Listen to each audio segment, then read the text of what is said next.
Singer-songwriter Meg Myers released her sophomore album, Take Me to the Disco, on July 23.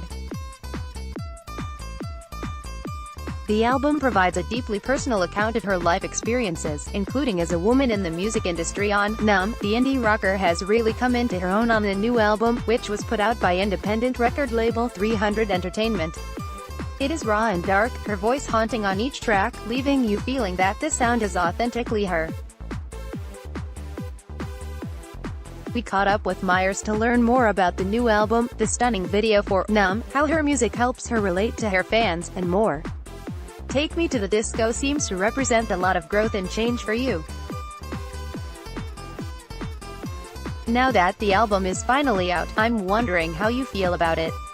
Is there any track in particular that you're gravitating toward at the moment? I feel really relieved that it's out, and I think that I gravitate mostly to Jealous. See, that's a really hard question. It's a good question, but it's hard, because I feel like they're all my babies. But I'm really connected to that song personally. It was one of the first songs written for the album, and started off with me writing it alone, so I think that's a part of my connection to that one. Tourniquet is also a really special one for me. I read that the album took you to a much deeper place.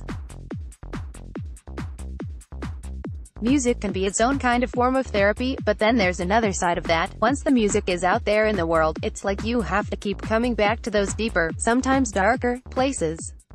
I'm wondering how you manage that feeling. I don't. Laughs. I haven't figured that out quite yet. More laughs. I think I can do it. If I've slept, I've eaten right, everything. I can do it. You go out there, and you just connect to this energy, and not necessarily to the pain of when you wrote the song.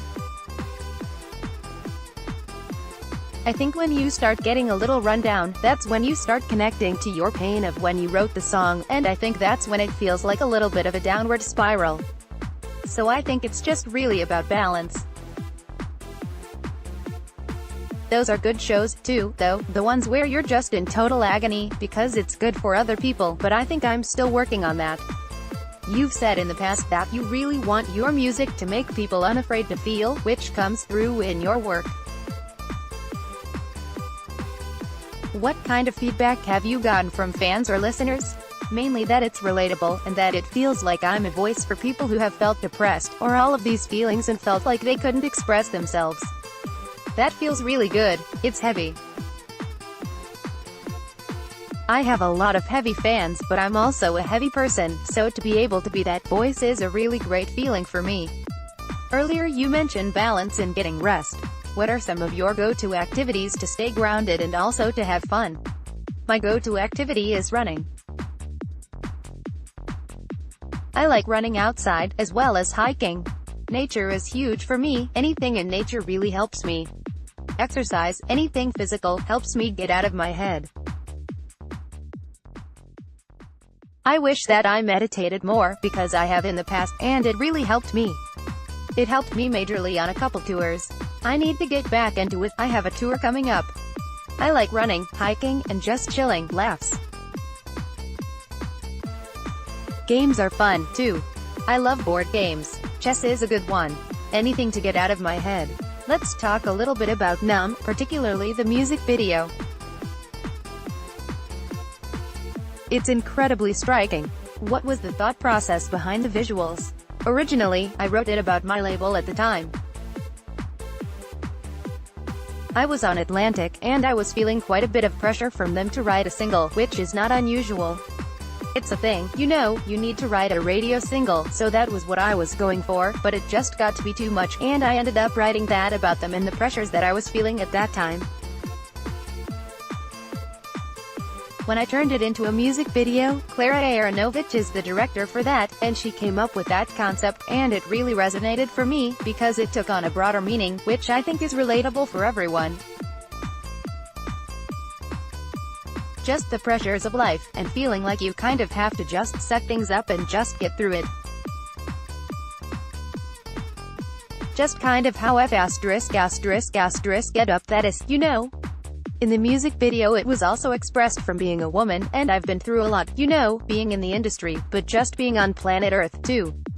It was nice to do that in a way that everyone can understand, men and women, instead of being like, you men, you know we're all going through stuff, and we all have our own personal story, so just kind of expressing that. She helped me really dig into that whole area of my life. I know that the album hasn't been out terribly long, but what's next for you musically? Let's see. I don't know, I never know. I didn't know when I did this, and I don't know now. I just kind of go with it, and see who I come across, and see what works, and how I'm feeling in the moment. But I still feel like I have a lot that I want to do. Somebody asked me recently, how does it feel? I feel like I have more that I want to do now. I think that's kind of always how it is. That being said, I'm really proud of everything that I've done. Maybe I'll start doing world music or something soon. Catching up on music news powered by the Recording Academy just got easier. Have a Google Home device? Talk to Grammys.